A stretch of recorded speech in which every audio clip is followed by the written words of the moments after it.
psicológicos importantes, como un miedo a la ceguera, cambio en el aspecto físico. Esto es uno de los sentidos más importantes para las personas. El trauma ocular además es un problema de salud pública a nivel mundial que se asocia a discapacidad visual y pérdida de la productividad en personas en edad laboralmente activa. Afecta principalmente a individuos jóvenes, más o menos alrededor de 30 años, de predominio masculino, más o menos un 75%, provenientes de estratos socioeconómicos bajos que se accidentan generalmente en el hogar o en el lugar de trabajo. Esta es la principal causa de ceguera monocular en Estados Unidos y otros países del primer mundo y se estima más o menos que un 90% de los casos son prevenibles. La incidencia de trauma ocular es 29.1 por 100.000 habitantes por año. En niños es 15.2 por 100.000 años. La incidencia de herida penetrante ocular es 0.2 a 4 por 100.000 años. Es 4 veces más frecuente en hombres y más o menos entre un 1 a un 11% tiene visiones menores de 0,05, o sea, ceguera legal. En Chile más o menos representa un 3% de las consultas de urgencia. En un estudio en la UTO entre los años 2000 y 2001 se vio que había un promedio de 1.888 consultas mensuales con 52 cirugías. 72% eran hombres con una edad promedio en 32.4, un 54% accidentes de hogar y un 25% en accidentes de trabajo. El trauma ocular severo está dentro del auge, por lo tanto hay una garantía de acceso, de confirmación diagnóstica y garantía de oportunidad. En el diagnóstico es 12 horas desde la sospecha y el tratamiento es 60 horas desde la confirmación diagnóstica. La norma de derivación de la unidad de trauma ocular es: todo paciente debe concurrir con interconsulta, esta de cualquier centro de atención de urgencia o de un centro de atención de oftalmología. Acá no se ven patologías no traumáticas y los pacientes politraumatizados deben ser estabilizados previamente. La evaluación del paciente con trauma ocular en el nivel de atención primaria. Muchos pacientes con heridas de párpado y órbita, entre otras lesiones, tienen otras lesiones faciales, traumas de cabeza o de otros sistemas. Son traumas generalmente de alta energía, por lo cual un médico general de urgencia lo valoraba en cuanto primero a lesiones vitales. Luego, lesiones en cuanto a emergencias oculares como las cauticaciones y luego el compromiso del globo ocular propiamente tal. Aquí la anamnesis es importante con antecedentes del paciente y del trauma en general. Los síntomas que sugieren una patología más grave son visión borrosa, dolor, fotofobia, y los signos que debemos estar atentos en general son disminución de la visión, inyección periquerática que nos muestra una inflamación del ojo, opacidad corneal, que podemos pensar en una causticación, alteraciones del tamaño y forma de la pupila, una herida penetrante ocular, y exoftalmo, que podemos pensar en una hemorragia retrovulvar. El instrumental es mínimo para poder hacer un examen en la atención primaria y para eso necesitamos solamente una linterna, ojalá un tablero de optotipo y un oftalmoscopio directo. Evaluación en atención primaria del paciente con trauma ocular. Los pacientes con la lámpara o una luz pueden ser examinados directamente, los niños, por ejemplo, en brazos de la madre, y pacientes con trauma más grave, uno debe abrir los ojos en forma muy gentil, muy suave, tratando de ver el polo anterior. Si durante este examen nosotros en cualquier momento nos damos cuenta que hay un trauma ocular abierto, debemos suspender el examen, colocar un sello estéril. Nunca gotas ni ungüentos, porque estos pueden producir toxicidad porque el ojo está abierto. Ayuno y exámenes preoperatorios, dejar antibiótico terapia. En general nosotros usamos mucho el moxifloxacino. Acuérdense que el ojo tiene lo que se llama la barrera hematoocular, con lo cual no todos los antibióticos llegan a la parte interna del ojo. Pedir exámenes como tomografía computarizada y derivar con prontitud. Ahora, hay ciertos elementos importantes del examen que esto ya yo creo que tienen que haberlo visto en la parte de examen oftalmológico. Lo primero, en el trauma es importante la tinción con colorantes vitales. Acá podemos ver una córnea, que a veces uno puede ver ya la lesión, pero solo la teñimos y se ve claramente la erosión corneal. Lo otro es el examen pupilar. Nosotros tenemos el reflejo pupilar directo, que cuando incidimos la luz, la pupila se contrae. El reflejo pupilar consensual, con lo cual la pupila se contrae al otro lado del cual yo estoy estimulando. Y el reflejo pupilar alternante, con lo cual cada 2 a 3 segundos yo voy a pasar de un ojo al otro y la respuesta normal es una contracción breve y luego una pequeña dilatación. Ahora, en trauma es importante el defecto pupilar aferente relativo, ya que este se produce cuando yo hago el reflejo alternante y en el ojo que está lesionado, en vez de contraerse, se dilata. Y esto se produce ya que al estimular el nervio sano, se produce una miosis en ambos ojos por el reflejo consensual del otro, y que es mayor que la provocada por el reflejo directo al iluminar el ojo enfermo porque está dañada la vía aferente. Entonces aquí tenemos reflejo directo y consensual.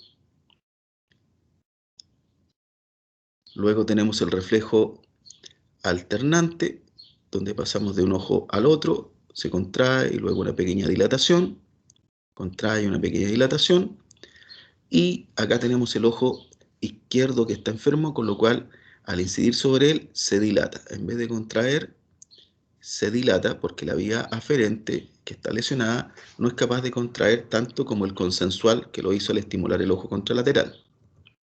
Entonces acá tenemos un paciente, se dilata, se contrae, se dilata, se contrae, se dilata, se contrae, se dilata. Este es un defecto pupilar del ojo derecho. Aquí hay una paciente que tiene un defecto mayor, se dilata, se contrae, se dilata.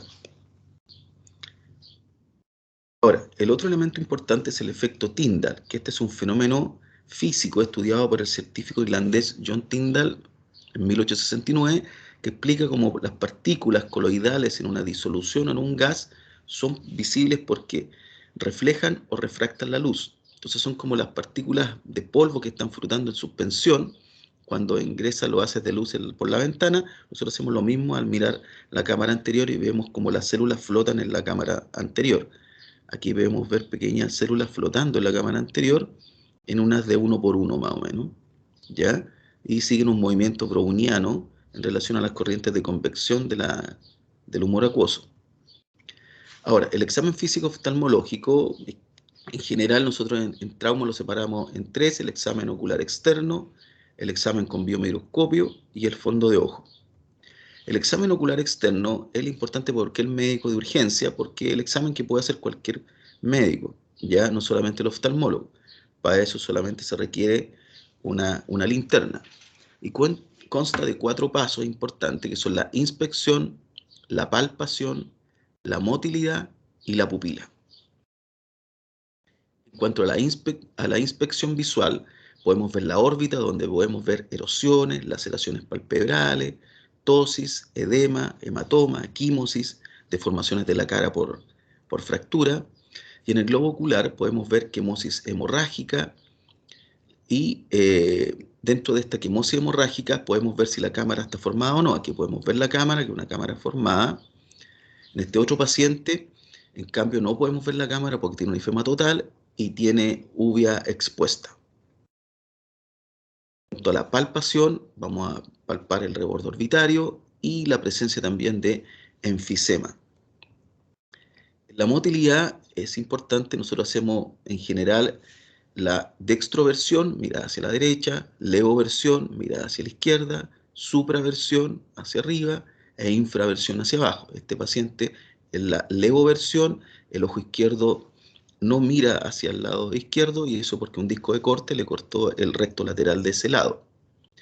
Ahora, en la motilidad, uno de los aspectos más importantes de la motilidad es en la supraversión. En la supraversión, este paciente, por ejemplo, no eleva el ojo izquierdo, y eso porque tiene una fractura de piso, ¿ya? Y al tener la fractura de piso, ocurre un atrapamiento del recto inferior que impide que el paciente pueda elevar el ojo izquierdo. Ahora, luego vienen los reflejos pupilares, que lo habíamos visto, directo, consensual, alternante, buscando el defecto pupilar, y la presencia de anisocoria, que la causa más importante en general es un daño del esfínter. Luego la biomicroscopía. Acá todos los pacientes se pueden examinar. Niños más pequeños se pueden examinar de pie o hincados, y los más guaguitas uno a veces tiene que abrirles con unas cositas que se llaman desmarre, que sirve para abrir los párpados. En cuanto al fondo de ojo, nosotros tratamos de hacer un fondo de ojo binocular para mirar en forma estereoscópica en la retina, y para eso lo hacemos con el biomicroscopio, usando una lupa de 90, que la imagen es como la que se ve arriba, Y abajo está con el oftalmoscopio indirecto, que también se usa una lupa de 20, que esas más o menos son las imágenes que se observan.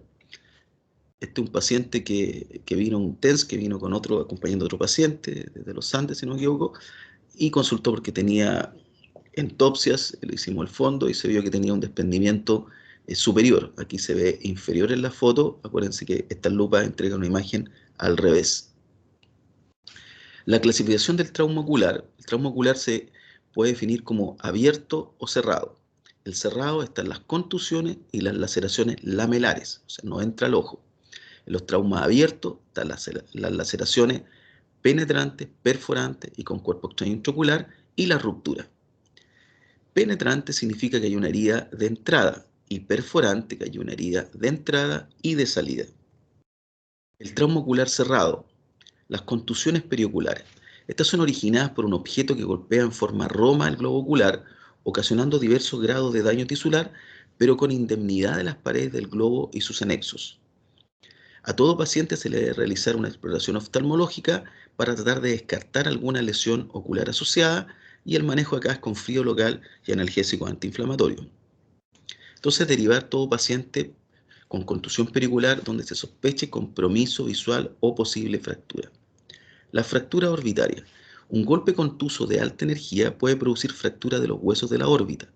Un día 25% de los traumas orbitarios presentan fractura. ¿Cómo sospecho yo una fractura? Por ejemplo, un paciente que yo le hago los movimientos oculares y hay limitación de los movimientos oculares, sobre todo en la elevación, como hayamos visto. Por lo mismo, el paciente puede tener diplopia o visión doble. También las posiciones anómalas del globo ocular. Un enoftalmo, que es un ojo como hacia adentro, exoftalmo, un ojo hacia afuera, o un hipoftalmo, un ojo como caído. Esta paciente, por ejemplo, que nosotros vemos al medio, tiene un enoftalmo y un hipoftalmo, por una fractura de piso amplia. Asimetría facial, sobre todo en la fractura, digamos, con desplazamiento, hipoestesia de la rama del infraorbitario, deformidad ósea del reborde o presencia de enfisema orbitario. Los mecanismos de la fractura son dos: las fracturas blowout, que son las producidas por una fuerza ejercida sobre el globo ocular, comprimiéndolo, y esta aumenta la presión dentro de la órbita, cediendo las paredes más delgadas, que son el piso y la pared medial. Y las por mecanismo directo, donde hay una injuria, un palo, un golpe de puño, aplicada directamente sobre el hueso o reborde orbitario. Y están las fracturas de techo y del complejo cigomático maxilar.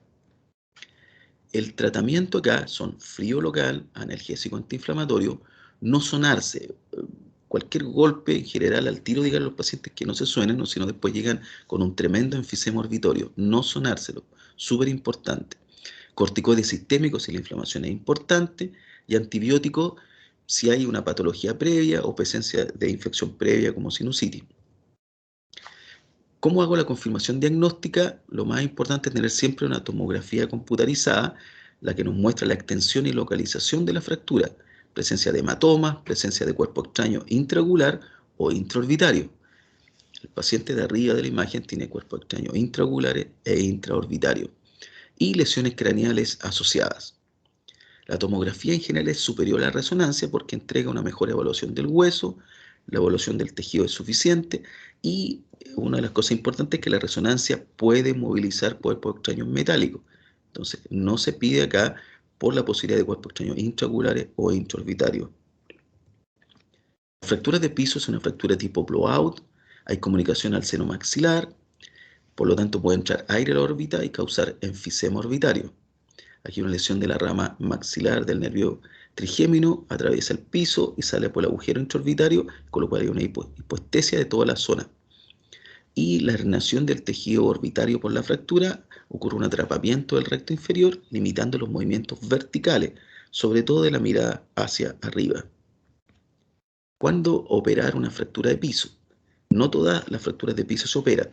Si hay un enoftalmo mayor de 2 milímetros, más de 50% en compromiso del piso, diplopia en ppm de más de 30 grados o atrapamiento muscular. En general, las cirugías se tienden a hacer más hacia el séptimo o décimo día, después que haya una resolución del edema. Y la única excepción de eso sería el atrapamiento del músculo clínicamente significativo en los niños, que debería ser tratado de urgencia. Este tipo de fractura se llama entrapment, ¿ya? Que es una fractura pequeña que ocurre en los niños donde hay un pinzamiento del recto inferior, lo cual produce muchos síntomas vegetativos en los pacientes y de alguna manera, si no se opera luego, puede producir atrofia del músculo. Ahora, la fractura de la pared medial también es una fractura tipo blowout y es una fractura de lámina papirácea del hueso etmoides. Aquí hay una comunicación de la órbita con las endillas etmoidales, produciendo también enfisema orbitario, que esta en general es una condición benigna que se resuelve en general sola y puede producir atrapamiento del recto medio y causar diplopia. La fractura de pared externa es una fractura por mecanismo directo, ¿ya? Y esta en general debe ser derivada al maxilofacial. Fracturas de techo son también por mecanismo directo, ya que hay una fractura frontal, ya con un hematoma del párpado superior y la región frontal. Los niños tienen mucho equimosis bilateral y una de las principales causas en el niño, por ejemplo, es las caídas de altura. Este niño se cayó de un segundo piso, ¿ya? Y tuvo una fractura ahí del hueso frontal. En los adultos, en cambio, son golpes directos de alta energía, por ejemplo, con un palo, con un fierro, y acá hay que tener cuidado porque puede aparecer hematomas orbitarios superiores, como este paciente que no permite que eleve el ojo, y también la presencia de lesiones intracerebrales, ya lesiones de golpe y contragolpe. Este paciente está un poco comprometido de conciencia, ya por la fractura de techo frontal. Y estos, por lo tanto, siempre estos pacientes deben ser las fracturas de techo, sinómeno de derivación a neurocirugía. Entonces, derivar todo paciente con sospecha de fractura, lo posible con escáner de órbita, con cortes axiales y coronales. Hemorragia orbitaria. El sangramiento de la órbita puede ser difuso o localizado, ubicándose en uno de los 5 potenciales sitios de acumulación de sangre: el subperióstico, extraconal, intraconal, bajo la tenon o dentro de la vaina del nervio óptico.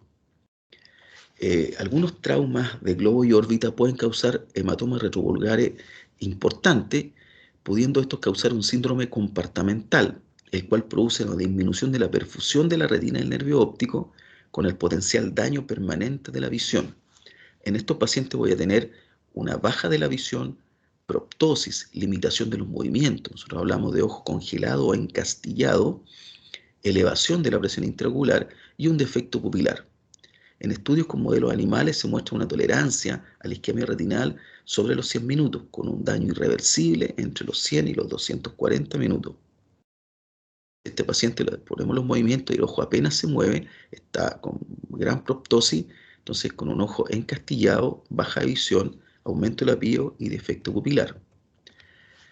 Esta en general es una de las pocas emergencias oftalmológicas reales, donde si no actúo rápido con este paciente, el paciente va a quedar ciego en poco tiempo, con lo cual se debe descomprimir urgente la órbita, realizando una cantotomía y cantolisis. Esta vez se debe realizar en el box de atención. Acá tenemos paciente, del ojo derecho, el del lado derecho es un paciente cadáver, y el del ojo izquierdo un paciente real. Entonces aquí se debe realizar con una hemostática, se pinza el borde, después con una tijera se corta el borde hasta el reborde orbitario, ¿ya? Los pacientes sangran mucho, digamos, les duele, digamos, porque están como a tensión, ¿ya? Y luego ahí se corta hasta el reborde y luego se toma y se tira el párpado superior o inferior y se exponen los tendones cantales, ya que uno siente como una cuerda de guitarra,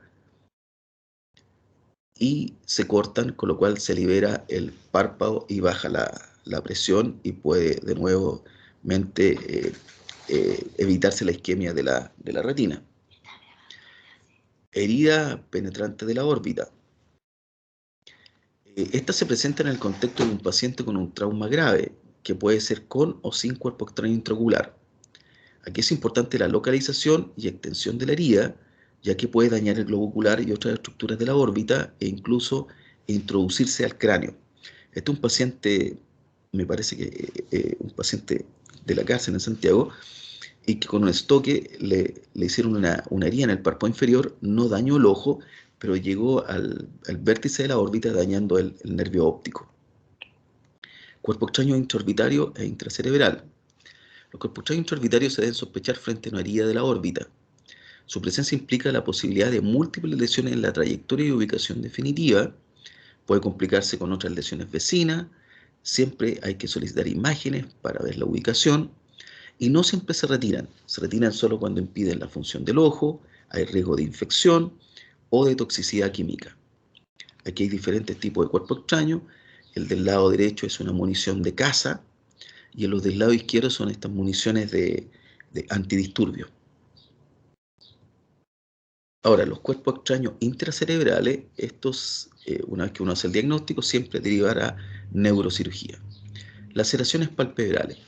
Las heridas simples de la lamela anterior, es decir, de la piel y el músculo, pueden ser tratadas por médicos cirujanos en la atención primaria o centros de urgencia. Ahora, heridas más complejas, como este paciente, con pérdida de tejido, penetración del septum, laceraciones profundas con compromiso del elevador, compromiso del borde libre o compromiso del canto interno con la sección de canalículo, deben ser derivados. Ahora, el compromiso canalicular siempre sospecharlo con laceraciones mediales al punto. Ahora, generalmente son heridas verticales que pueden convertir una o las dos lamelas. Por eso la lamela anterior, piel y músculo, y la lamela posterior, generalmente el septum y la conjuntiva. Los antibióticos solo se usan en heridas muy sucias o heridas ya infectadas, ya principalmente también las mordeduras de perros. Ahora, una herida extensa facial se puede reparar en el centro de urgencia hasta dejar la lesión cercana al canto interno o al borde libre y nunca dejar puntos por conjuntiva. Si ahí no hay pérdida de tejido, se realiza un aseo prolijo, debridamiento mínimo y cierre primario de la lesión. Si la herida está en atención, se puede hacer una cantotomía cantolisis o un flap o TENSEL. Ahora, los traumas lagrimales se pueden producir por laceración o contusión del área cantal, pudiendo comprometer el saco lagrimal o el o los conductos lagrimales. Entonces, como habíamos visto, toda herida por dentro del punto debe ser considerada con posible compromiso de la vía lagrimal. La cirugía y reparación puede ser monocanalicular si se sondea solamente un conducto lagrimal y bicanalicular si uno deja sondeados ambos conductos lagrimales. Entonces, derivar laceraciones palpebrales que involucren el canto interno, laceraciones profundas que puedan comprometer el elevador y lesiones del borde libre, que realmente es una pregunta que siempre se hace. Hemorragia subconjuntival. La hemorragia se produce por rotura de vasos superficiales de la conjuntiva por el trauma, no implica en sí misma ningún peligro. Ahora, si es muy intensa y elevada, puede producir un DELEN, como las dos últimas fotos de la derecha, y la importancia más que nada es que puede esconder otras patologías, como un estallido ocular y lesiones retinales por el trauma o la entrada de un cuerpo extraño. Aquí tenemos un paciente que consulta por un posible cuerpo extraño, solamente se vio que tenía una hemorragia, se mandó para la casa y llega más o menos a los 5 o 7 días con una endoftalmitis. ¿Por qué? Porque había entrado por esa pequeña hemorragia un cuerpo extraño al martillar metal contra metal. Entonces las hemorragias en general no se derivan, solo se derivan si se sospecha otras lesiones graves asociadas. Laceración conjuntival, aquí existe un desgarro de la conjuntiva, son objetos punta roma, como lesiones por el dedo, por un lápiz, por una rama. Cuando es mayor de 10 milímetros, considerar la sutura quirúrgica. Y la sospecha es frente a un traumatismo con objeto romo, punzante, y la presencia de hemorragia conjuntival. Para la confirmación diagnóstica nosotros usamos mucho el teñir con fluoresceína, que nos muestra más la laceración, y se deben suturar quirúrgicamente con Vicryl 8.0 o seda virgen 8.0. Entonces derivar toda la laceración conjuntival para ver si hay un compromiso más profundo de la esclera o el músculo, ver si hay cuerpo extraño, sutura si es mayor a 10 milímetros, para hacer un fondo de ojo y descartar otras lesiones vitrioretinales, Y muchas veces los niños, porque las mamás están muy angustiadas, porque uno de los síntomas que refieren mucho es que lloran con sangre. Laceración corneal lamelar. Aquí hay una herida, pero no es penetrante, que solamente llega hasta el estroma. Ya, acuérdense, erosión, solo el epitelio. Cuando yo ya paso el estroma, pasa a ser una laceración corneal lamelar. Y aquí una de las cosas importantes, que hay un Seidel negativo. Después vamos a ver lo que es el Seidel. Extraño corneal, y generalmente son metálicos que se incrustan en la córnea. El tratamiento se puede retirar previo uso anestésico, puede ser con un cotonito, una aguja o una fresa de cuerpo extraño. Si es profundo, dejan una cicatriz o leucoma corneal, y hay que tener cuidado cuando estos son muy centrales porque puede bajar la visión. Después de eso quedan con sello ocular por 24 horas y después nosotros usamos cloranfenicol 4 veces al día por 5 días.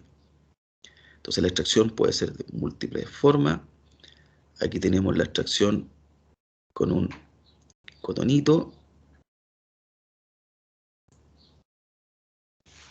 cuando es posible, generalmente cuerpos extraños que llevan varios días, con lo cual hay necrosis de la periferia del cuerpo extraño, con aguja, son cuerpos extraños que llevan menos días, los cuales están muy incrustados el cuerpo extraño.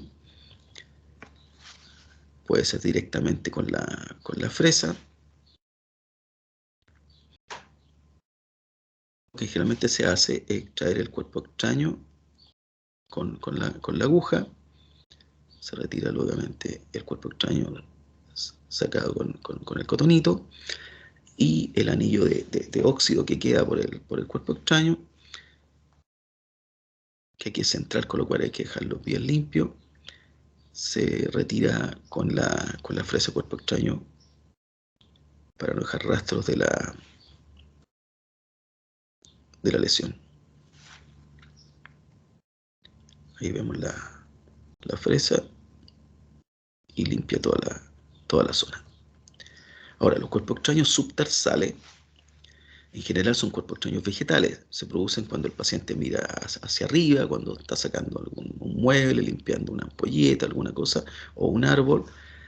Y estos se pueden extraer vertiendo el párpado, irrigando con suero o limpiando con un cotonito. Producen gran cantidad de... Aquí tenemos un paciente donde se ven erosiones corneales.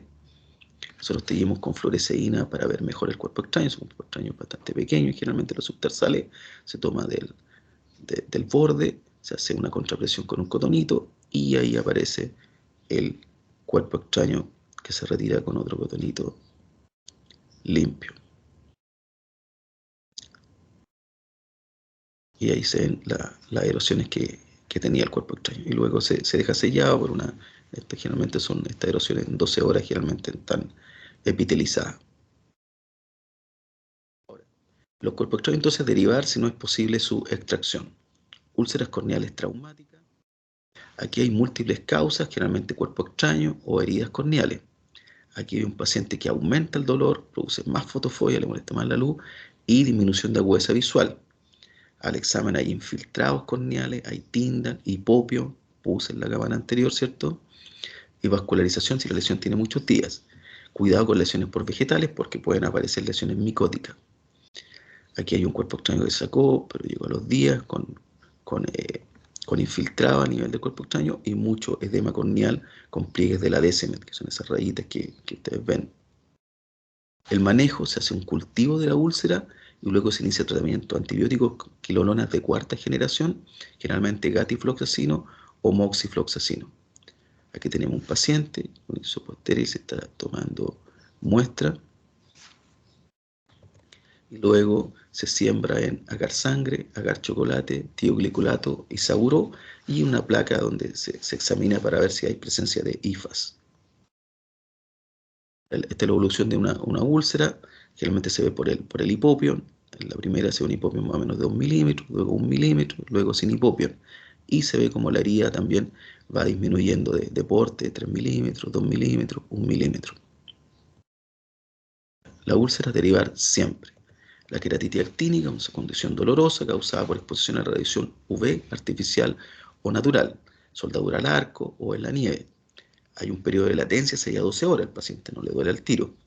Hay dolor, ardor, sensación de cuerpo extraño, lagrimeo, y los pacientes tienen mucho blefarospasmo, los párpados están muy tensos. Hay eritema facial y de párpado. Y al examen se ve una queratitis puntata con fluoresceína. El tratamiento es analgésico, cicloplégico y sello ocular bilateral.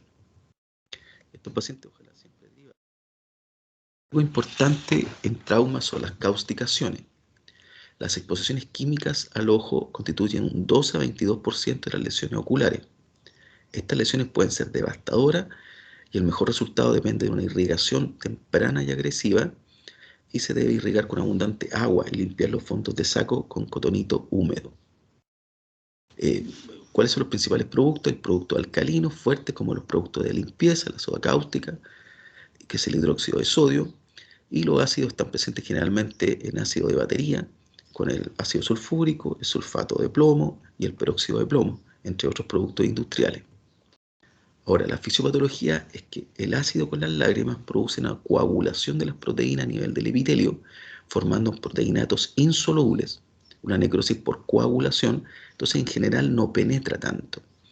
El álcali, en cambio, aumenta el pH de la lágrima, produciendo una saponificación de los lípidos de membrana celular, facilitando un daño más profundo, la necrosis por licuefacción. Entonces penetra mucho más y produce más daño. El álcali es mucho más agresivo. Dentro de lo importante de ver una causticación, nosotros vemos el limbo. ¿Ya? El limbo es lo que está entre la esclera conjuntiva y la córnea. Y en el limbo hay unas celulitas que se llaman stem cells, que son las que van produciendo el epitelio nuevo, este epitelio transparente. Cuando se lesionan esas células, el epitelio ya deja de ser transparente y empieza a ser opaco. Ahora, entonces la clasificación de Hughes, nosotros vemos que los grados van aumentando en general de acuerdo al daño limbar y al daño corneal. La córnea se va colocando opaca y el limbo se va dañando. Aquí tenemos una causticación conjuntival. Lo importante de la causticación conjuntival son en realidad que si no se tratan bien pueden formar a la larga los simbléfanos. Son estas tracciones entre un lado y otro de los fondos de saco. La causticación ocular, los primeros grados, que son daños superficiales. Aquí hay un daño de epitelio, una quemadura epitelial, pero yo saco el epitelio y el estroma atrás de eso está absolutamente transparente. Por acá, en cambio, no está el epitelio salió, pero aún así está opaco. Aquí hay una quemadura al estroma corneal y hay una isquemia más o menos como de un poquito más de un tercio del limbo. Acá el paciente ya tiene más o menos más de 180 grados de isquemia limbar y la córnea muy opaca. Y acá estos pacientes tienen una opacidad intensa y casi un daño en 360 grados del limbo. ¿Cuál es el resultado de estos casos graves? Hay una conjuntivalización de la córnea, dejando todo el polo anterior opaco y vascularizado por este daño de las stem cells, con muy mal pronóstico visual. El tratamiento y pronóstico depende del tipo de producto químico, la cantidad, la concentración, el área afectada y la penetración. Lo más importante para tratar de evitar este daño es el lavado inicial, en cuanto a oportunidad, o sea, que sea muy precoz, y cantidad muy abundante. Entonces, lo antes posible, profuso y abundante, en el lugar del accidente. Aquí no es necesario llegar a la posta, llegar al auto. Aquí tiene que ser, ojalá, lo primero en el lugar del accidente, después una urgencia, después el auto. Y con un aseo de los fondos de saco. Después de llegar al agudo, nosotros haríamos tratamiento con lágrimas sin preservantes, sorautólogo, lente de contacto, antibióticos, esteroides, tetraciclina, vitamina C, múltiples cosas. Pero si no se hizo lo primero, lo otro no va a andar bien. Aquí hay trasplante de membrana amniótica y trasplante de células madre. Entonces, ¿qué hacer frente a una causticación? Antes de nada, lavar. Lavar primero, luego conversar, luego examinar. Siempre primero lavar. Lavar con abundante en el lugar del accidente, en el primer sitio de atención de urgencia, con más de 1 litro de agua a presión por al menos 30 minutos. Y también limpiar los fondos de saco con un cotonito humedecido y luego derivar. Lesiones traumáticas intraoculares en trauma ocular cerrado. Lesiones traumáticas del segmento anterior. Uveitis traumática. La uveitis es una inflamación intraocular. Es una uveitis de tipo no granulomatoso, leve a moderada, que puede tener un retraso de 24 a 48 horas. Se pegó, no sentí nada y al otro día amanezco un poquito con el ojo más rojo, con molestia, fotofobia. Es autolimitada, muchas veces pasa sola, con casos leves a moderados y son muy subdiagnosticadas. Los síntomas son dolor, baja de visión, ojo rojo periquerático, fotofobia. La clínica es buscar el Tyndall. Aquí estamos buscando un Tyndall de cámara anterior con las celulitas que andan flotando. Aquí también tenemos unas celulitas que están flotando, pero este es en el vítreo anterior, ¿ya? Esta es una inflamación del cuerpo ciliar. Ahora, y hay una clasificación de acuerdo a la cantidad de células flotando y también el FLAIR, que son proteínas que hay en la cámara anterior, también hay una escala de acuerdo un poquito a la opacidad que se observa en la cámara anterior. Las lesiones asociadas, en la uveitis traumática, en un estudio en México, se vio que más del 80% tenían lesiones asociadas y las principales complicaciones son glaucoma, catarata y edema macular. Tratamiento corticoides, cicloplégico e hipotensores. ¿Qué hacer frente a una sospecha uveitis? Derivar. ¿Qué es lo que van a ver ustedes? Generalmente la inyección periquerática. Ifema traumático. Corresponde a presencia de sangre en la cámara anterior. Acuérdense que la cámara anterior es lo que está entre la córnea y el iris. Después viene la cámara posterior, que es iris cristalino, y atrás del cristalino es la cámara vítrea. La fisiopatología, aquí hay una compresión antero-posterior del globo con la consiguiente expansión ecuatorial, produciendo estiramiento o roturas de los vasos del iris, cuerpo ciliar o coroide. Generalmente lo que sangra es el círculo arterial mayor del iris, tiene una bonita foto arriba que está sangrando el círculo arterial mayor. Ahora, la clasificación es de acuerdo a la cantidad, menos de un tercio y medio, más de un medio, cámara total. Las principales complicaciones, esto es importante, el resangrado, por eso es importante mucho el reposo. Si usted ven infema, lo principal que tienen que hacer los pacientes es que guardan reposo, porque una de las principales complicaciones es que los pacientes pueden resangrar, y si resangran todas las complicaciones y el infema es peor. Varía entre un 3.5 y 3.8%, es poco frecuente, y generalmente dentro de los primeros días, 3 a 5 días. Glaucoma, también 25% va a tener presiones sobre 25. La impregnación corneal o hematocornia, que es poco frecuente, menos del 5% de los pacientes, y sinequias anteriores y posteriores. Las causas del aumento de la pio en el ifema son oclusión del trabéculo por estas mismas células sanguíneas y células inflamatorias, bloqueo pupilar y recesión angular. Tratamiento, reposo absoluto semisentado. Ya, súper importante, si no va a haber resangramiento. Corticoides, cicloplégico e hipotensores. No usar pilo ni prostaglandina. Las indicaciones de tratamiento quirúrgico, si hay impregnación corneal, si hay pio más de 50 por 5 días, si hay pio más de 35 por 7, ifema total más pio sobre 25 por 5 días porque hay riesgo de impregnación corneal, ifema total en niños porque hay que tratar de evitar la ambliopía y nunca operar los primeros días porque ahí hay que esperar que se consolide el coágulo. Entonces, tratamiento quirúrgico, lo primero es lavado de cámara anterior, si la pio sigue elevada, trabeculectomía, y si no, válvula de Ahmed. ¿Qué hacer frente a una sospecha? Derivar siempre. Lesiones traumáticas del iris, puede haber una lesión del esfínter, con lo cual el paciente va a estar en una midriasis, hay reparaciones quirúrgicas, una laceración del iris, que es una rotura, también hay reparaciones quirúrgicas, iridodiálisis, que es una desinserción de la base del iris, también se pueden reparar quirúrgicamente, y anemia, donde hay una herida por donde sale todo el iris, y en la foto de abajo incluso se puede ver la zónula, y la reparación puede ser con un lente especial que se llama Morcher o lente de contacto con pupila. Lesiones traumáticas del ángulo, aquí viene la lesión del ángulo, puede ser un daño trabecular, que eso cursan muchas veces con hipertensión ocular, recesión angular, que se separan las fibras longitudinales y circulares del cuerpo ciliar, que también cursan con aumento de presión intraocular, y la ciclodiálisis, que es una desinserción de todo el cuerpo ciliar, y que eso generalmente aumenta en el flujo uveoscleral, con lo cual cursan con hipotensión ocular. Paciente con aumento de la cámara, al hacer la gonioscopía, en general se ve ciclodiálisis, elementos de resección, pero elementos de ciclodiálisis, y el paciente está con presiones de 7. Lesiones traumáticas del cristalino.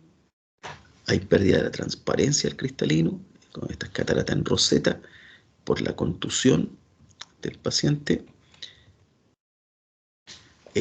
También estas cataratas que se producen por rotura de la cápsula, con lo cual hay una hidratación de las masas y produciendo una catarata intumescente, que entonces se producen en heridas penetrantes oculares.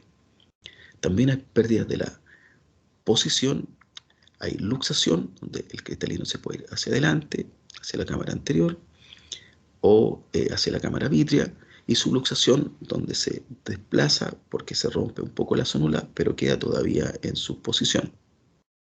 Tenemos un paciente con una subluxación de cristalino, hay una zonulodiálisis, con lo cual puede haber vitrio hacia la cámara anterior, el cristalino está un poquito desplazado y se mueve, eso se llama facodonesis. Tenemos luxaciones hacia la cámara anterior, el de la derecha la cámara vítrea, el del medio un cristalino que está subconjuntival. ¿Qué exámenes pedir? Se puede pedir un escáner, pero lo que más se pide es una ecografía. Ahora, ¿cómo se repara esto? Si hay soporte capsular, o sea, está la cápsula, se puede colocar un lente intraocular en la cápsula. Si solamente queda la cápsula anterior, se puede colocar un lente al sulcus. Y si no tengo soporte capsular, puedo suturar el lente al iris, colocar un lente cámara anterior o suturarlo a esclera.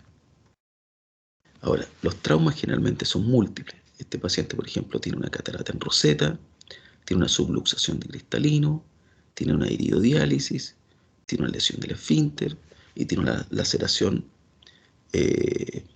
iridiana. Ahora, lesiones traumáticas del segmento posterior. Las lesiones coroideas en general son lesiones muy complejas que pueden producir un hematoma coroideo, ya que son lesiones profundas. Ahí se ve que los vasos sanguíneos pasan por encima de la hemorragia, significa que está atrás de la retina, y cuando desaparece la hemorragia aparece la rotura, la lesión de la coroide. Cuando esta pasa por la mácula, estos pacientes quedan con muy mala visión irrecuperable. Tenemos la conmoción retinal, que la retina se coloca blanca por una alteración de los segmentos de los fotorreceptores, y cuando es central se llama edema de Berlín y produce disminución de la agudeza visual. También en la mácula puede producirse un agujero macular traumático. Estos agujeros maculares se dejan evolucionar, más o menos cierran solo en un buen porcentaje, y si no cierran más o menos unas 6 a 8 semanas, hay que operarlo. La hemorragia vítrea puede ser hemorragias parciales, con lo cual yo puedo ir controlando con los fondos de ojo, o hemorragias totales, donde grado 4, que yo no puedo ver qué es lo que está pasando a nivel de la retina, por lo cual muchos de estos pacientes se manejan con ecografía seriada, y la hemorragia se puede ir absorbiendo si es parcial. Aquí hay restos de hemovitria, eso después de unos 3 meses más o menos, a inferior, y quedan esos restos de hemovitria flotando, y ese paciente solamente se va evolucionando. En cambio, si la hemorragia hay tracciones vitreoretinales o la hemorragia no se absorbe, hay que operarla con una vitrectomía. Esta patología es muy interesante, la retinocoidopatía esclopetaria. Aquí hay un cuerpo extraño que ingresa hacia la órbita, pasando por al lado del ojo. Esto no abre el ojo está cerrado, pero la energía que lleva ya produce una explosión a nivel de la coroides y la retina, dejando la esclera indemne. Entonces generalmente son con la esclera desnuda, produciendo un daño importante en la retina y en la coroide, ¿ya? Muchos cuerpos extraños por municiones, ya antidisturbios o municiones de caza, producen este tipo de lesión. Aquí tenemos un paciente que cuando la lesión llega a la mácula, generalmente el ojo está cerrado todo, pero generalmente la visión es muy mala, nivel de cuentadeo, movimientos manos. Ahora, si el paciente tiene un golpe y se ocurre un desgarro, ahí puede producir lo que se llama un desprendimiento de retina regmatógeno. Regmatógeno tiene un desgarro. Por ahí entra agua y empieza a desprender la retina. Ahora, otro tipo de desprendimiento de retina que hay en el trauma es el traccional. hay una herida, por ejemplo, en la esclera, y hay una encarceración del vitrio, ¿ya? Y este vitrio empieza a tironear la retina, y el desprendimiento puede ocurrir en el sitio contrario a la lesión. Ahí tienen tracciones vitreoretinales, ¿ya? Que pueden producir el desprendimiento. Por eso hay que tener cuidado con el desprendimiento en el trauma, porque el desprendimiento no va a ocurrir al tiro. Muchas veces los desprendimientos ocurren a los 10, 14 días más o menos del trauma. Aquí tenemos una lesión escleral, ya producido por una HPU escleral, y que se ve cómo están las bandas vitreoretinales hacia la zona del trauma. Y acá lo que hay que hacer si ocurre el desprendimiento, sea reumatógeno, traccional o mixto, hay que hacer una cirugía vitreoretinal. Tener un paciente que le ponen ganchitos de Harris-Haber, uno se mete adentro, ahí se está vitrectomizando la hemorragia, el vitrio, después se limpian las membranas y la PBR, se está limpiando la PBR, y después se aplica con perfluorocarbono, como que va planchando la retina, se hace láser del desgarro,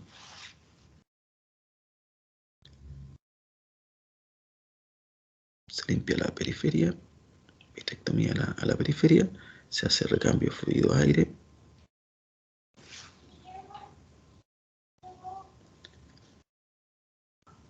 y eso es como queda más o menos el paciente. Neuropatía óptica traumática. La neuropatía óptica traumática es una injuria sobre el nervio óptico produciendo una parcial o completa pérdida de la función de forma permanente o temporal. La neuropatía se relaciona con lesiones por desaceleración de alta energía. En el estudio maxilofacial la NOS se relaciona con un 3% de casos de trauma cerrado de cabeza y 2.5% de fracturas mediofaciales. Pueden ocurrir por lesión directa, cuando ocurre una herida abierta que compromete el nervio óptico producida por misiles o objetos cortantes, como ese paciente con el Stoke. O lesiones indirectas, cuando el impacto se transmite al nervio a través de los huesos. Hay un golpe en la frente, se transmite vía ósea hasta el canal óptico, y allí por fuerzas de cizallamiento ocurre un daño de la vascularización del nervio óptico. Hay disminución de visión y defecto pupilar. Tratamiento, corticoides de alta dosis, pero en realidad no está claro mucho el tratamiento. Lo que sí es que nunca indicar los corticoides más allá de 8 horas, porque incluso pueden ser perjudiciales. Entonces vimos el trauma ocular cerrado, ahora vamos a ver el trauma ocular abierto. En la atención primaria, el trauma ocular abierto, si hay un objeto que está penetrando el ojo, no retirarlo, sino que hacer un aseo suave con algún suero, colocar un sello estéril no compresivo, no colocar antibióticos, ni anestésicos, ningún elemento, y trasladarlo inmediatamente, ojalá con ayuno y exámenes. Al ingreso del abuto se hospitalizan, exámenes preoperatorios, sello ocular estéril, moxifloxacino, exámenes, ayuno u operación inmediata. Heridas penetrantes corneales, sospecha si la visión es mala, pero en las heridas corneales de repente los pacientes pueden tener hasta 20/20. Hemorragia subconjuntival, aquí hay hipotonía y cámara estrecha. Lesión corneal, hipotonía, cámara estrecha. Discoria y puede haber catarata. Entonces hay una herniación de tejido uveal, eso de alguna manera tampona la herida y mantiene una cámara, aunque estrecha, pero formada.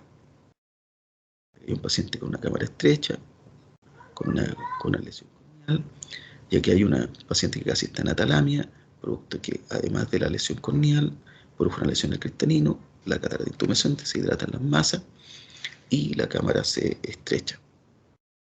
Aquí hay un cuerpo extraño que llega hasta la cámara anterior,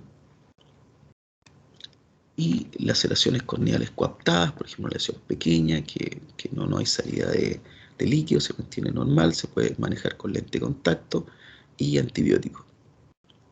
Ahora, acá estamos los del Seidel. ¿Cómo saber si es penetrante o no? Se coloca fluoresceína y ahí ustedes ven cómo bajaba el líquido desde la herida, el humor acuoso. La sospecha si la agudeza visual es mala, hemorragia subconjuntival, hipotonía, y acá hay cámara profunda. En la herida escleral es cámara profunda e hipotonía. Entonces tenemos una herida escleral con una hernia uveal, una cámara profunda y muy hipotónico.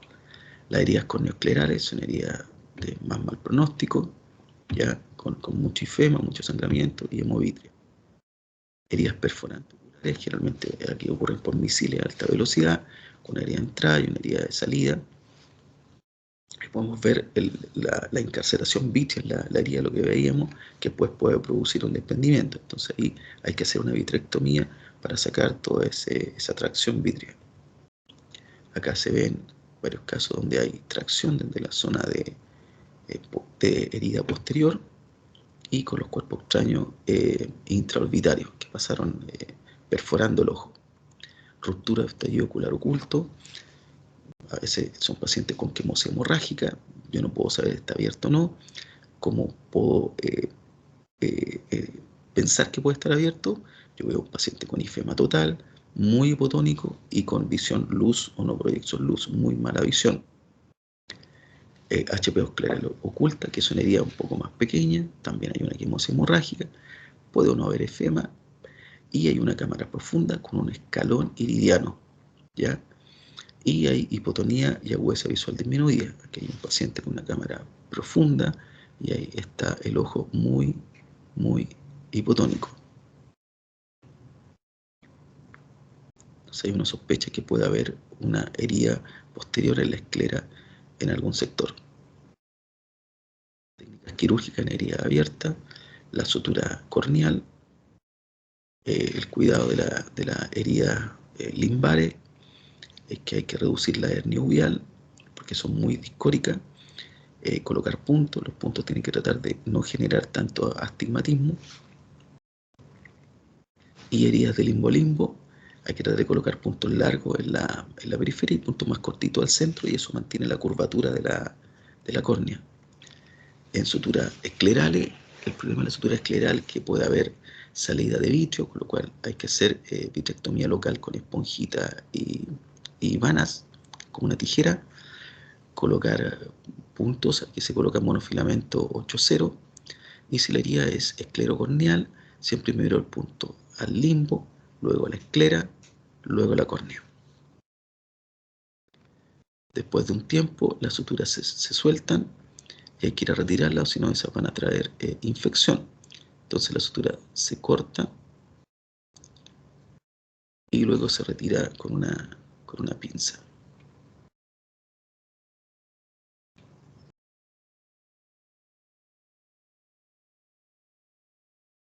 Herida penetrante con cuerpo extraño intraocular. Esto generalmente se produce al golpear metal contra metal. Y ahí está la herida de la córnea y el cuerpo extraño sobre el iris. Este es un paciente que también, golpeando metal contra metal, salta el cuerpo extraño y se ve la herida de la córnea arriba, más una herida del esfínter, se dilata, se ve que además tiene una lesión del cristalino, se sigue mirando hacia atrás con la lupa y se ve que tiene un cuerpo extraño flotando en el vitrio. ¿Qué exámenes me van a ayudar? Ecografía y un escáner. ¿Qué es lo que hace con cuerpo extraño intraocular? Vitrectomía pars plana. ¿Ya? Acá tenemos un paciente con un cuerpo extraño grande. Cuerpos extraños chicos generalmente se extraen por la misma esclera, ¿ya? Con un imán, electroimán o imán de tira rara. Y cuerpos extraños más grandes que sacarlos por polo anterior y se están sacando por el limbo, ¿ya? Porque este cuerpo extraño es muy, muy, muy, muy, muy grande. Y se retira. Este era muy grande. Endoftalmitis. Esto es lo que nosotros tratamos de evitar, dejando los antibióticos, tratándolo a tiempo, porque esto, el resultado en general es muy malo para los pacientes. Con mucho daño visual, generalmente produce ceguera. Normalmente, ¿en quiénes lo vamos a sospechar? Si un paciente baja la visión, yo estaba viendo bien, ahora estoy viendo peor, y con mucho dolor, ¿ya? Y edema palpebral muchas veces. Al examen, yo voy a ver hipopión y vitrio turbio. Eso es lo que más se ve al examen, ¿ya? Normalmente uno trata de hacer un rojo pupilar, por ejemplo, y no tiene un rojo pupilar, el vitrio está muy turbio. La córnea puede estar incluso totalmente opalescente, eso ya es un pioglobo, ¿ya?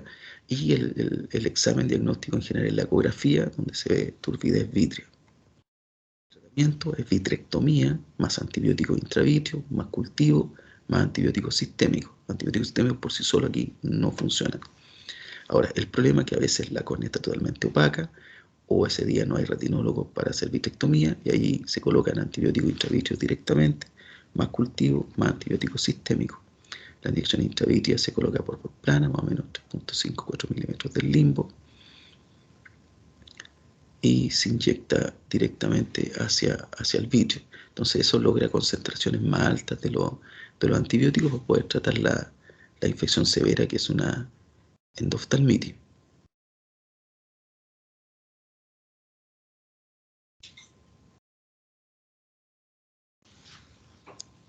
Entonces está la inyección intravítrea. Los factores pronósticos en el trauma. En el trauma hay unas zonas de compromiso ocular. Lo más importante es que mientras más posterior la herida, es más malo el pronóstico. Por ejemplo, posterior a los músculos rectos, un 28% sobre 5.200, y posterior al ecuador, un 4%. Mientras más posterior, el resultado más malo. Y se hizo lo que se llama la OTS, el Ocular Trauma Score, que de alguna manera evalúa entre la agudeza visual inicial, cuando el paciente consulta, más algunas patologías que dan un pronóstico muy malo, ya como ruptura, la endoftalmitis, las lesiones perforantes, el desprendimiento de retina y un defecto pupilar. Y ahí se da un puntaje y se da un poquitito el pronóstico para poder, muchas veces los pacientes preguntan qué va a pasar con mi ojo, qué pronóstico tengo, y ahí uno tiene de alguna manera cierto pronóstico para darle a los pacientes en el trauma. Bueno, eso quería hablar un poquito de trauma ocular, ¿ya? Ha sido un poquito intenso. Seguimos al tiro con el de tumores intraoculares.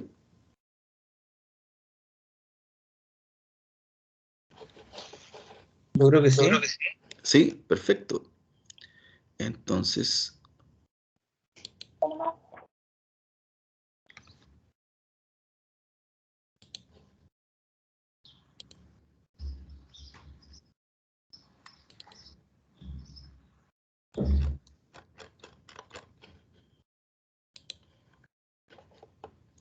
ahí lo están viendo, ¿no? Sí, doctor. Ya. Entonces, este es un poquito más corto, es de tumores intraoculares. Ahora, el ojo tiene hartos tumores, tumores de superficie, tumores de polo anterior. Yo voy a hablar de los tumores intraoculares más frecuentes. Ahora, los tumores intraoculares más frecuentes los podemos dividir en tumores benignos y malignos. Entre los tumores benignos tenemos los tumores vasculares, los nevus de coroides, y los tumores malignos tenemos el melanoma y el retinoblastoma.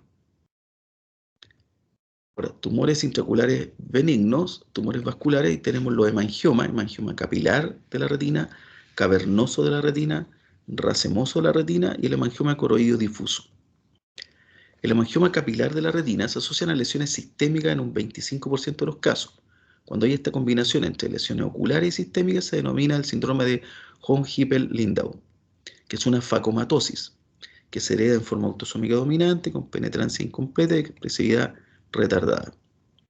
Ahora, en la clínica, las lesiones oculares pueden ser múltiples y afectan a ambos ojos más o menos en un 50%. Estas se localizan en el lecho capilar, entre la vénula y la arteriola. Las lesiones pueden ser pequeñas, como un microneurisma, y luego van creciendo con un nódulo rojo y luego un tumor rojo anaranjado. Con el tiempo forma unos exudados duros y que estos exudados pueden llevar a un desprendimiento o una hemovitrea. Las lesiones sistémicas producen hemangioblastomas en el cerebelo, protuberancia, médula espinal. Y hay lesiones viscerales con quistes renales, pancreáticos, hepáticos, epidídimo, ováricos y pulmonales. Y en general no tiene tantas lesiones cutáneas. Ahora, el hemangioma cavernoso de la retina o del nervio óptico es un amartoma vascular congénito unilateral. La lesión es como un racimo de uva localizado en la zona interna de la retina o del nervio óptico. Son aneurismas saculares de pared delgada situados en general entre dos venas. Son asintomáticos y no requieren tratamiento. Algunos pacientes tienen lesiones de piel y sistema nervioso central, entonces se considera una facomatosis. el hemangioma racemoso de la retina, ese síndrome de Wyburn-Mason, que es una facomatosis. Hay alteraciones oculares como vasos retinianos tortuosos, enormemente dilatados, con comunicación arteriovenosa, sin masa o exudado. En las lesiones sistémicas, en general, hemangiomas racemosos del mesencéfalo, con convulsiones, hemiparesia, cambios mentales, hemangiomas maxilares, mandibulares y de la fosa pterigoidea homolateral. El hemangioma coroidio difuso, el síndrome de Sturge-Weber, y las alteraciones oculares, hay un hemangioma coroidio difuso, el fondo de ojo en salsa de tomate. Puede haber glaucoma unilateral, particularmente cuando hay un hemangioma del párpado superior. Hay heterocromía del iris, sangre en el canal de Schlemm, puede haber un DR seroso con alteraciones del epitelio pigmentario retinal. Aquí vemos las manchas en vino de Oporto o el nevus flammeus, que es un hemangioma facial congénito de la distribución de los pares craneales 5.1 y 5.2. Puede haber retraso mental, convulsiones, comunicación arteriovenosa periférica, angiomatosis leptomeningia y calcificaciones cerebrales. Ahora, el nevo coroidio, los nevus son como pequitas que hay en la piel, hay también en la retina. Esto aparece en un 5-10% de las personas de piel blanca. Son muy raros en las razas de piel oscura.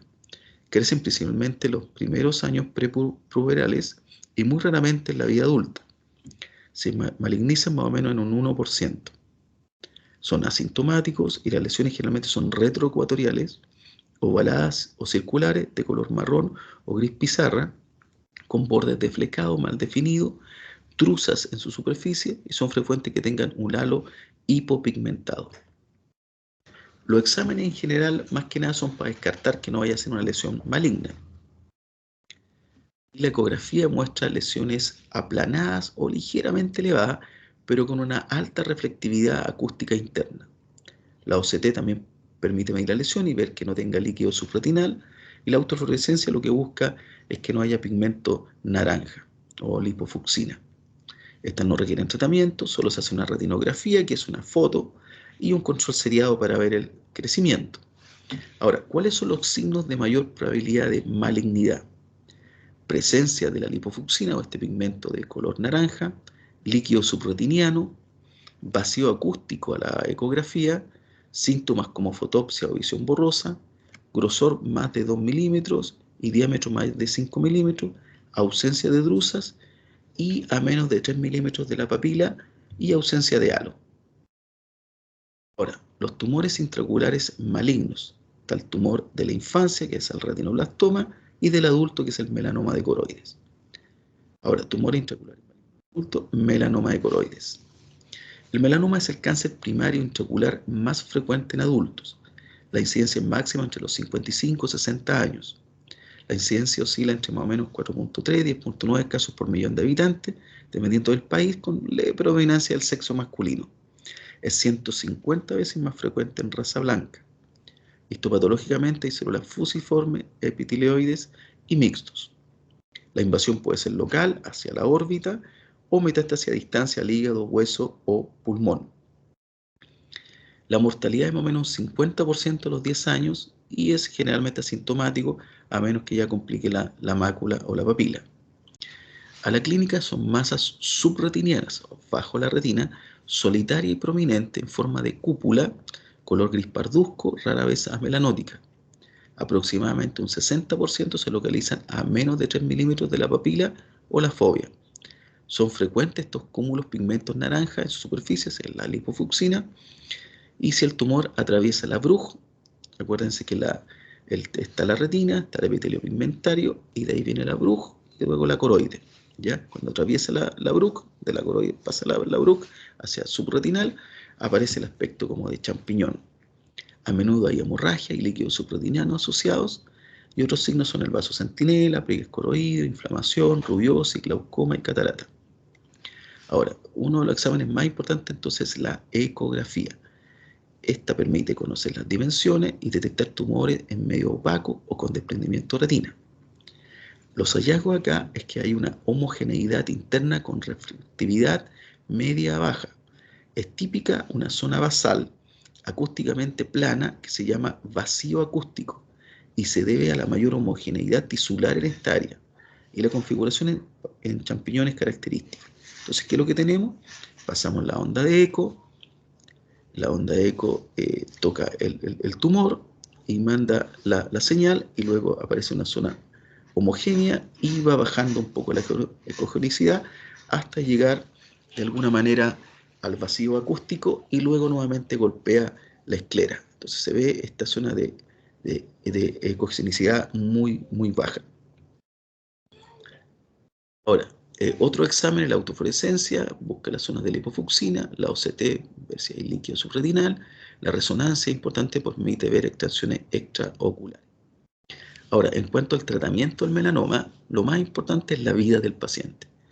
Después tratamos de salvar el globo ocular y, si se puede, además tratamos de preservar la visión.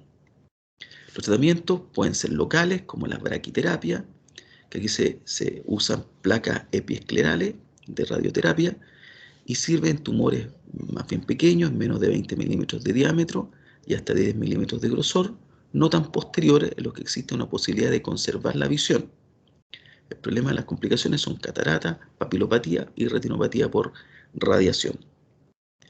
Ahora, si los tumores son más grandes o más posteriores, se puede usar radioterapia externa o estereotáctica.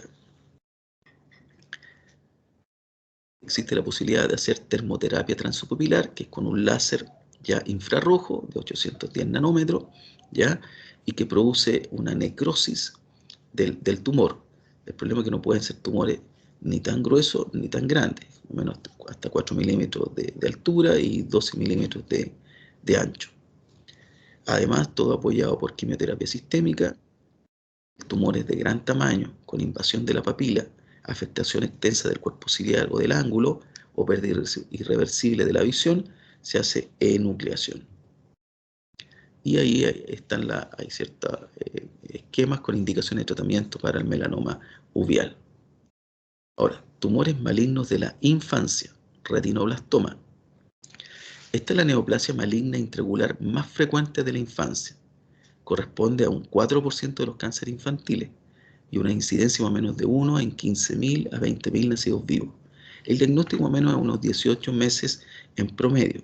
En pacientes bilaterales, generalmente el diagnóstico es más precoz, ante los 12 meses, y en unilaterales, que son un 60%, un poquito más tardío, 18 a 24 meses. Esto está dentro del auge por cánceres menores de 15 años. El retinoblastoma deriva de la transformación maligna de células retinianas primitivas antes de la diferenciación final. Puesto que estas células desaparecen durante los primeros años de vida, el tumor no suele observarse después de los 3 años. Acá, desde el punto de vista genético, hay una mutación del gen RB1, que es un gen supresor de tumores, localizado en el locus RB en el cromosoma 13q14. Hay dos tipos de retinoblastoma. Está el no hereditario somático, un 60% de los casos, que acá debe haber una doble mutación para generar el tumor, y el retinoblastoma hereditario de la línea germinal, que es más o menos un 40% de los casos, los cuales el paciente es portador, coloca un alelo y atrae el gen alterado, y debe hacer una segunda mutación para generar el tumor. En cuanto a la herencia, si yo tengo un progenitor afectado, el riesgo es más o menos de tener una descendencia más o menos de un 40%. Debería ser de un 50%, pero como es de penetrancia incompleta, más o menos de un 40%. Ahora, si ninguno de los dos padres es portador, la posibilidad es más o menos de un 2%. Ahora, evolución. El crecimiento puede ser endofítico hacia el vitrio, con siembra de células tumorales por todo el ojo. También puede haber un crecimiento exofítico, o sea, hacia el espacio subretiniano, hacia atrás, causando desprendimientos de retina. En la foto de arriba podemos ver que hay un crecimiento endofítico y exofítico, con infiltración difusa de la retina. Puede producirse además invasión del nervio óptico, esto está muy cerca del nervio óptico, con diseminación del tumor hacia el encéfalo a través del espacio subaracnoideo. También metástasis a distancia a través de los ganglios regionales, o pulmón, cerebro y hueso. El tumor intrarretiniano es una lesión blanca, homogénea, en forma de cúpula, que se vuelve irregular a menudo con focos de calcificación. El tumor endofítico se proyecta hacia el vitrio, como una masa blanca que produce muchas siembras en el gel vitrio.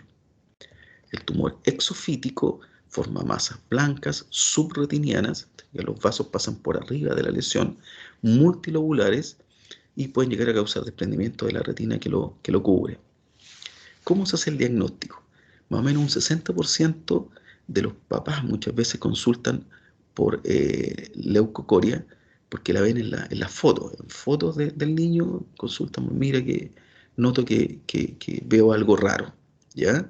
La leucocoria, obviamente, como ustedes ya saben, es pupila blanca, leucocoria, ¿ya?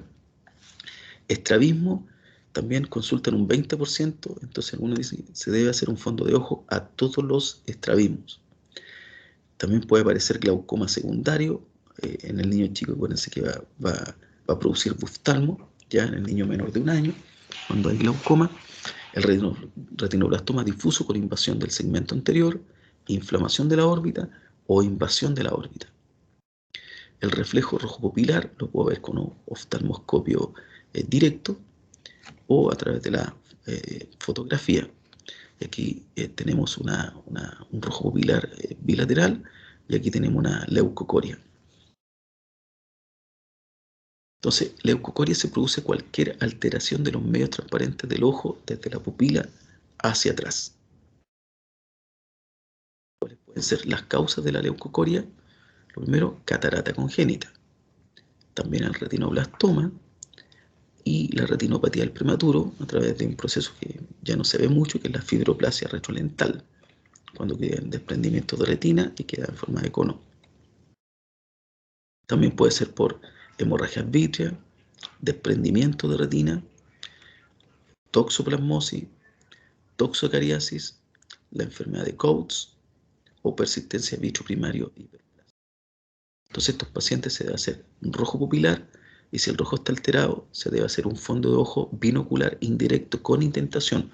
Uno debe buscar en toda la retina porque muchas veces son múltiples los focos de retinoblastoma. Entonces el examen debe hacerse bajo anestesia por la indentación, que molesta. Los exámenes también pedir TAC y resonancia para ver la invasión regional. Y en un ojo pueden existir múltiples tumores, como habían dicho, por lo cual hay que hacer una oftalmología indirecta con indentación. Ahora, ¿cómo se clasifican? La clasificación en el grupo A, que son pequeños tumores de menos de 3 milímetros, en el B, tumores de más de 3 milímetros, o tumores a menos de 3 milímetros de la mácula, o a menos de 1,5 de la papila, o con fluido subretinal. Siembras focales, que pueden ser a menos de 3 milímetros subretinales o vítrea. Siembras difusas a más de 3 milímetros, que también pueden ser hacia el vitrio o subretinales. Y un retinoblastoma extenso que ocupe más del 50% del globo ocular. Entonces la misma pirámide, primero lo importante es la vida, después preservar el globo y finalmente tratar de preservar el tratamiento multidisciplinario con pediatras, oftalmólogos, anatomopatólogos, oncólogos, genetistas, radiólogos y los padres. Las opciones de tratamiento están la quimioterapia, terapias focales, láser, crioterapia, termoterapia transpupilar, braquiterapia, radioterapia externa y la enucleación, generalmente cuando hay glaucoma neovascular, infiltración ya de la cámara anterior, invasión del nervio óptico o si el tumor ocupa más de la mitad de la cavidad vítrea. Terapias locales con la braquiterapia, hemos visto estas placas episclerales,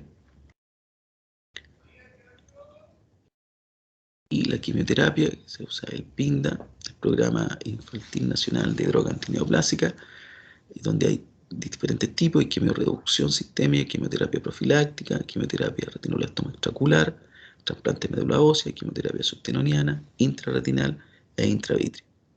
Hay un flujograma donde el retinoblastoma unilateral, en etapa A, terapia focal, en etapa B y C, quimioterapia intraarterial o sistémica, más terapia focal.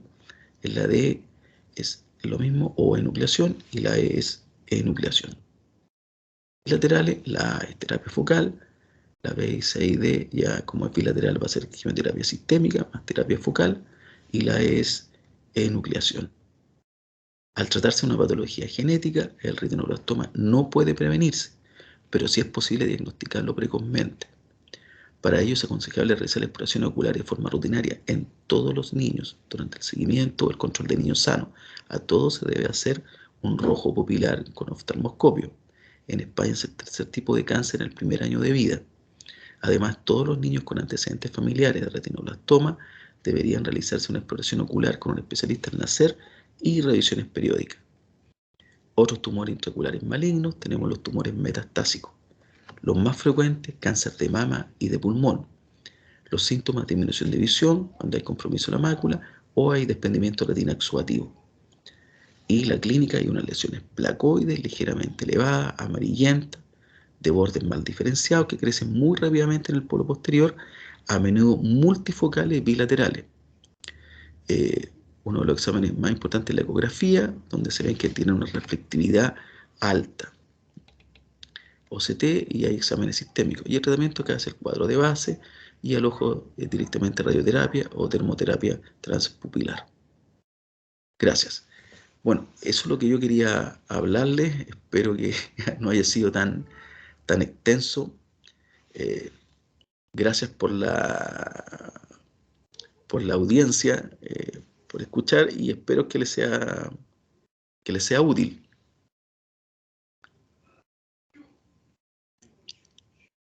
Entonces, gracias, doctor. ya pues, con eso doy como finalizada. ¿Alguna pregunta, o algo que quisieran saber de estos dos temas?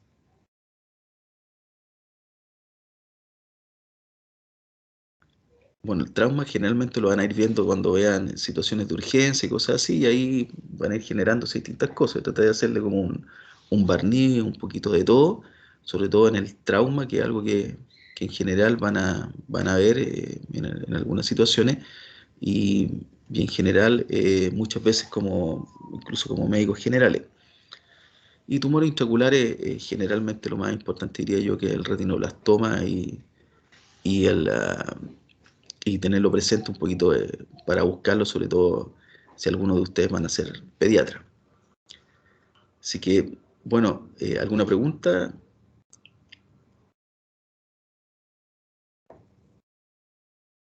Bueno, yo creo que con eso estamos listos. Y gracias por conectarse. Hasta luego, que estén bien. Ya pues, cuídense. Ya pues, igualmente. Un abrazo. Muchas gracias. Bien. Esté muy bien, chao, chao. Chao, chao. Gracias, doctor, que esté bien.